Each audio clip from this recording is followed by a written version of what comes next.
Bem-vindos à nossa análise aprofundada. Hoje a gente vai mergulhar num material fascinante que tenta desvendar um dos maiores quebra-cabeças para quem lê a Bíblia hoje em dia. É aquele comecinho do Evangelho de Mateus.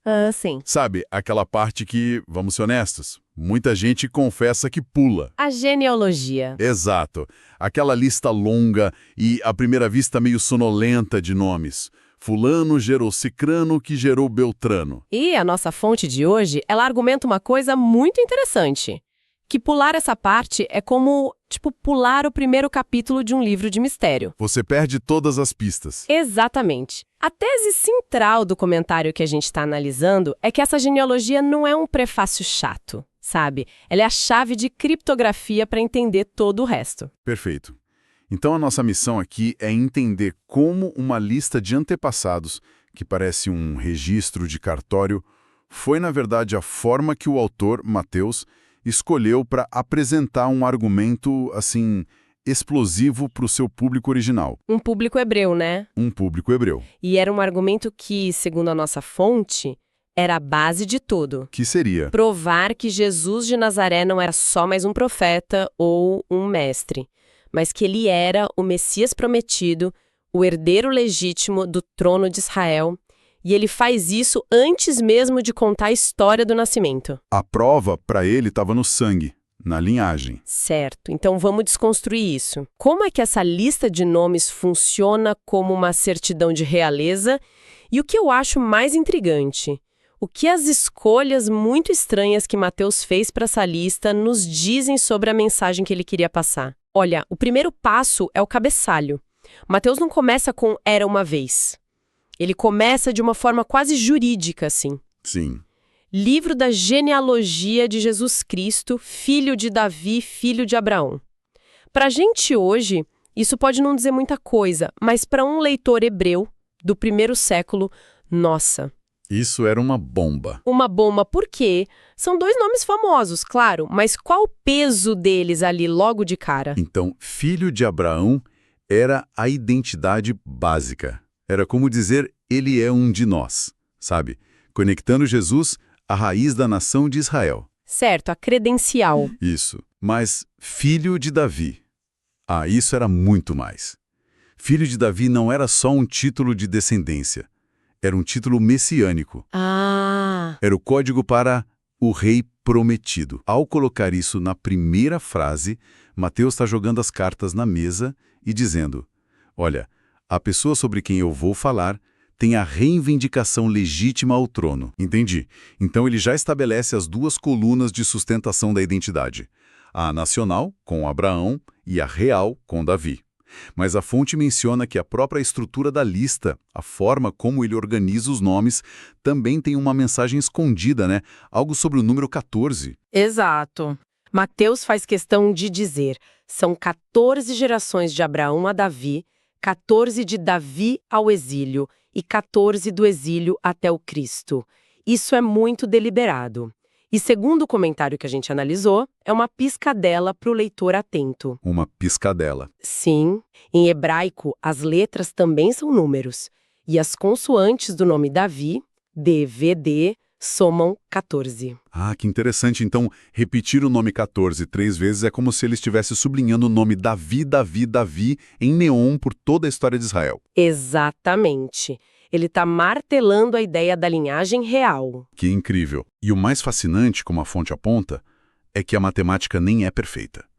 Se você for lá e contar os nomes na lista... Não bate. Não bate. Um dos períodos não tem 14 nomes.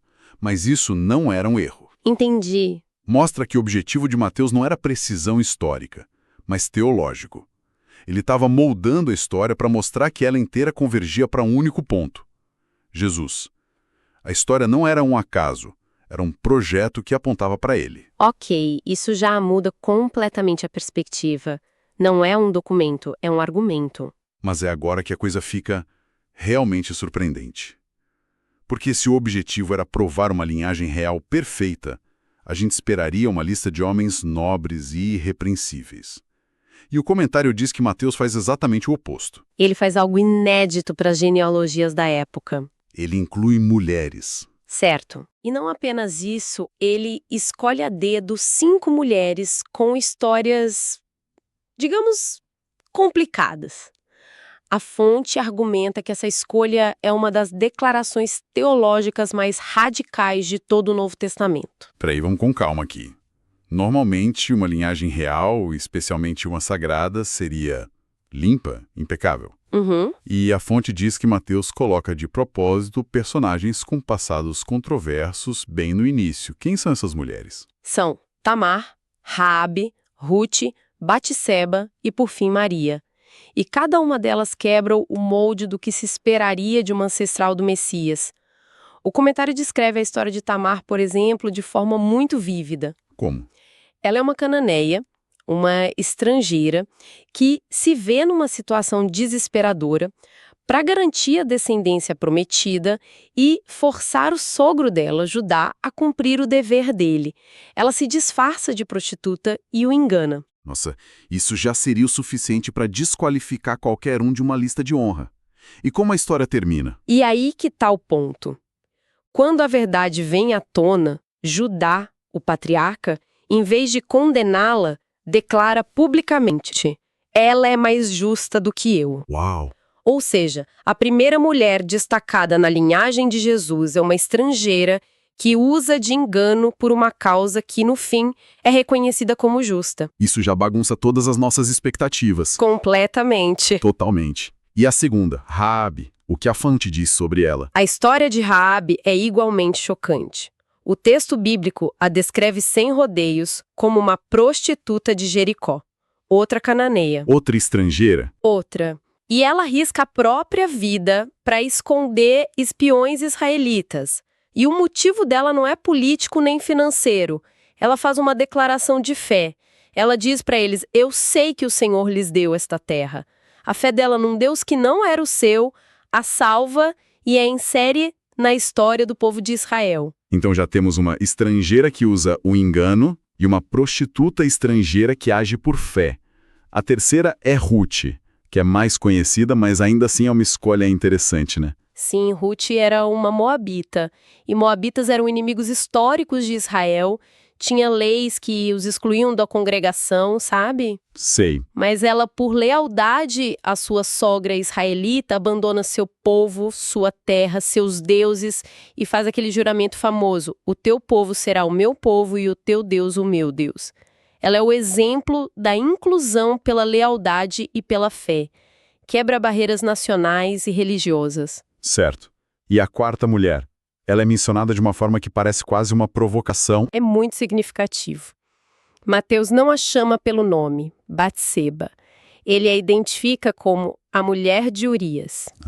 Isso é como acender um holofote sobre o maior escândalo da vida do rei Davi. O adultério. O adultério com Batseba e o assassinato do marido dela para encobrir o crime. Não há nenhuma tentativa de esconder a mancha. Pelo contrário, o pecado e suas consequências trágicas estão ali cravados na genealogia do Messias. Uau. Juntando tudo, então, a gente tem estrangeiras, mulheres em situações de vulnerabilidade, histórias de engano, prostituição, adultério, assassinato. Isso não parece uma boa propaganda para a linhagem de um Salvador? O que a fonte conclui a partir disso? A conclusão do comentário é que essa é exatamente a mensagem. A humanidade real em toda a sua complexidade, com suas misérias, seus pecados e seus atos inesperados de fé, está representada ali. Certo. Jesus não vem de uma linhagem de santos perfeitos. Ele se insere numa família humana bagunçada, para mostrar que a salvação não é para os puros, mas para todos. A imperfeição da linhagem é a credencial de que ele veio para salvar pessoas imperfeitas. Isso me faz pensar. A genealogia não é só uma lista, mas uma espécie de equação teológica? Como se fosse Abraão mais Davi igual a Jesus. A fonte desenvolve essa ideia. É uma ótima maneira de colocar. O comentário que a gente está explorando usa os termos promessa, reino e realidade. Promessa, reino e realidade. Com Abraão, tudo começa com a promessa. A promessa de um descendente que abençoaria o mundo inteiro. É algo futuro, uma esperança. Com Davi, essa promessa ganha uma forma política, um reino eterno. A esperança se torna mais concreta, ligada a um trono, sabe? E com Jesus? Com Jesus, a gente chega na realidade. Ele não é mais a promessa ou a sombra do reino. Ele é o cumprimento de tudo. Ele é o descendente prometido a Abraão e o rei do reino eterno prometido a Davi. Interessante. A fonte usa uma anedota muito boa para explicar essa mudança de chave, de esperar por algo para ter esse algo. A história do voo transatlântico, certo? Exato. O autor do comentário conta que estava num voo e um jovem sentado ao lado dele perguntou como era possível viver o evangelho. E a conversa leva eles à conclusão de que o evangelho não é só uma ideia ou uma boa notícia. A definição que a fonte oferece é o poder de Deus para a salvação. O poder de Deus para a salvação. É algo que acontece. Uma ação de Deus que transforma a realidade de uma pessoa. Para Abraão e Davi, esse poder era uma promessa futura. Eles viviam pela fé no que viria. Para nós que vivemos depois de Jesus, esse poder é uma realidade presente. A salvação não é algo que a gente espera, é algo que a gente recebe. Que virada de chave. E então, logo depois de estabelecer toda essa base teológica densa na genealogia, a narrativa muda completamente de tom e de escala. O foco sai da grande história de séculos e fecha num drama muito íntimo, muito pessoal, a história do nascimento. Sim, e o comentário dá um foco imenso na perspectiva de José. Pensa na situação dele. Ele é descrito como um homem justo. Ele está noivo de Maria e, de repente, descobre que ela está grávida. Do ponto de vista dele, só havia uma conclusão possível: traição. E a lei da época era brutal nesses casos. Ele tinha o direito e até o dever social de expô-la publicamente, o que podia levar à morte dela por apedrejamento. Exatamente. E é aí que a justiça de José se revela. Ele está num dilema terrível. A lei diz uma coisa, mas o caráter dele diz outra. Ele não quer a vingança, não quer a humilhação pública dela. Ele decide em segredo anular o noivado discretamente para protegê-la. Ele escolhe a misericórdia. Ele escolhe a misericórdia em vez da punição. Mas ele nem chega a colocar esse plano em prática, né? Algo acontece. Acontece uma intervenção divina. Um anjo aparece para ele em sonho e a mensagem é direta e transformadora. Primeiro, o anjo chama de José filho de Davi, conectando ele de volta àquela linhagem real que a gente acabou de discutir. Certo. Depois, revela a verdade. Não temas receber Maria, porque o que nela foi gerado é do Espírito Santo. E então, dá a missão. O nome da criança será Jesus, que significa o Senhor salva, porque ele salvará o seu povo dos seus pecados. E ali se cumpre a profecia de Emanuel, Deus conosco. A fonte destaca como, nesse momento, Jesus é apresentado como as duas coisas ao mesmo tempo. Totalmente humano, gerado no ventre de Maria, e totalmente divino, gerado pelo Espírito Santo. Isso mesmo, mas o ponto que o comentário mais enfatiza sobre José é algo que a gente nem percebe às vezes. Em toda a narrativa, não existe uma única palavra registrada dele. Nenhuma fala. É verdade, ele não diz nada. Nada. O seu caráter é definido exclusivamente por suas ações. O texto diz que, quando José acordou, ele fez como o anjo do Senhor lhe tinha ordenado. A obediência dele é imediata, sem questionar, sem hesitar. Uau! Ele simplesmente confia e age. Ele se torna o guardião silencioso do plano de Deus. Um exemplo de fé que não precisa de discursos, que se manifesta em serviço, em obediência, mesmo diante de algo totalmente incompreensível. Então, fazendo um balanço da nossa análise, o que começa parecendo um arquivo empoeirado, essa lista de nomes, é, na verdade, segundo a nossa fonte, uma abertura teológica potentíssima. Ela estabelece a identidade de Jesus como rei, mas um rei cuja linhagem abraça a humanidade inteira, com todas as suas falhas e histórias quebradas. E a história do nascimento, logo em seguida, aterrissa essa teologia toda na vida real.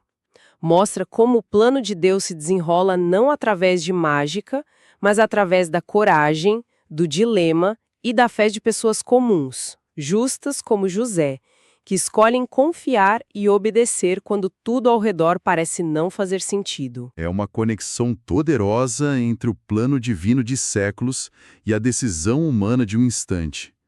Para fechar, fica uma reflexão. O comentário explica muito bem como essa genealogia cheia de reviravoltas validava Jesus para o seu público original. Mas olhando para ela hoje, o que significa que a história do Salvador comece não com uma lista de heróis perfeitos, mas com uma linhagem que celebra a inclusão de estrangeiras, de mulheres em situações de risco e que não esconde os escândalos e os pecados. Essa é a grande questão, não é? Talvez a mensagem mais profunda de Mateus, logo na primeira página, seja que a história de Deus não é escrita apesar das nossas falhas e da nossa bagunça, mas através delas. E que a perfeição exigida para fazer parte dessa história não está no nosso passado, mas na nossa disposição de, como José, confiar no que está por vir.